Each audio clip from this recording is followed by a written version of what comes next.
హైదరాబాద్లోని హైటెక్ సిటీని ప్రపంచ ఐటీ కేంద్రంగా మార్చిన ఘనత ఉమ్మడి ఆంధ్రప్రదేశ్ మాజీ ముఖ్యమంత్రి నారా చంద్రబాబు నాయుడుకే దక్కుతుందని తెలంగాణ ముఖ్యమంత్రి రేవంత్ రెడ్డి అన్నారు. మాదాపూర్లోని హైటెక్స్లో జరిగిన క్రెడాయి ప్రాపర్టీ షోలో పాల్గొన్న రేవంత్ రెడ్డి పై వ్యాఖ్యలు చేశారు.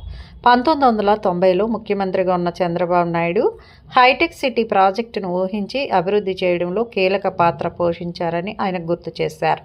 కొందరు గుర్తించబడతారు, మరికొందరు గుర్తించబడరు. కానీ హైటెక్ సిటీ అభివృద్ధికి ఉన్న క్రెడిట్ చంద్రబాబు నాయుడుకే దక్కాలని రేవంత్ రెడ్డి స్పష్టం చేశారు. రాజకీయంగా ప్రత్యర్థులైనప్పటికీ రేవంత్ రెడ్డి, చంద్రబాబు నాయుడు మధ్య ఒక ప్రత్యేక అనుబంధం ఉంది.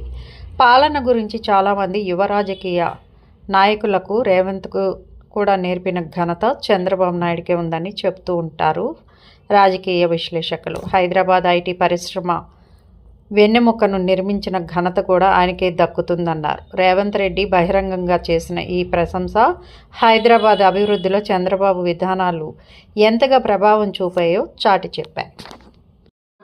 సగం మంది అవునొచ్చు కాదనొచ్చు, కానీ 100% హైటెక్ సిటీ ఎవరు కట్టిరు అంటే చంద్రబాబు నాయుడు కట్టినని చెప్పాల్సిందే కదా. ఆ వ్యక్తి కొందరికి నచ్చొచ్చు, నచ్చకపోవచ్చు.